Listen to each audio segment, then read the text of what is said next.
Салам достор, дүйнөдөгү жаңылыктар менен тааныштырууну улантмакчыбыз. Түркиянын Hurriyet басылмасынын билдиргенине караганда, Түрк президенти Режеп Тайып Эрдоган Америка менен Ирандын ядролук программалар боюнча сүйлөшүүлөрүн Түркияда өткөрүү чакырыгын таштады. Басылманын маалыматына караганда, Эрдоган Трампка бул сунушту айтары менен АКШнын президенти мындай маанилүү сүйлөшүүгө самолету даяр тургандыгын жана кандай учурда чакырса учуп барарын билдирген. Ал эми Иран президенти Мазут Пезешкиян бул сүйлөшүүлөр Израиль Иранга болгон чабуулун толук токтоткондон кийин гана болушу мүмкүндүгүн айтты.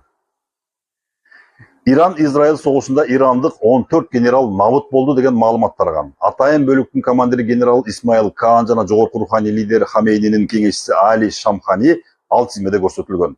Бирок кечээ жакында эле тараган видеодо экөө тең аман эсен жүрүшкөндүгү жана майрамдык иш-чарага катышып жатышкандыгын көрүүгө болот.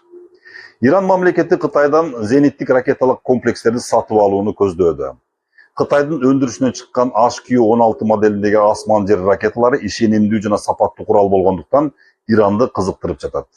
Андан да кызыктуусу, Иран эмне максатта бул куралдарды сатып алып жатат? Кайрадан согуш оту тутанганы калдыбы деген суроолор көп.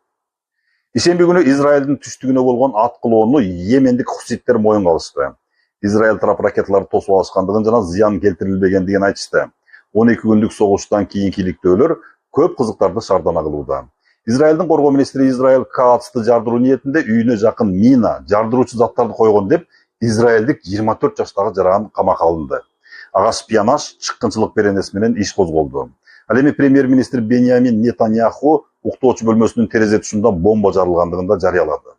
Израилдин премьер-министри Беньямин Нетаньяхунун Америка Кошмо Штаттарынын президенти Дональд Трамп менен жолугушуусу жакынкы жумаларга жылдырылды. АКШнын Вашингтон шаарында өтмөкчү болуп жаткан жолугушууда тараптар кандай маселелерди карай тургандыгы коомчулукту кызыктырууда.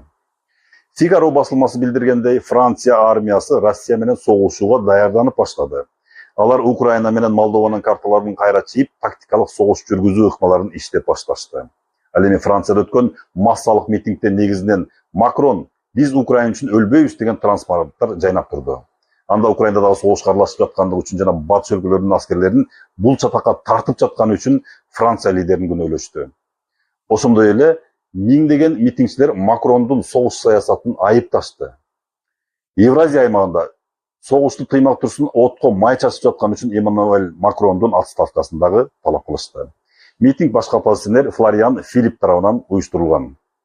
Алаңыча Россия тарап Украинанын бир нече аймагын бир эле мезгилде аткылагандыгы кабарланды. Жалпысынан кинжал баш болгон ар кандай моделдеги ракеталар жана дрондордон 500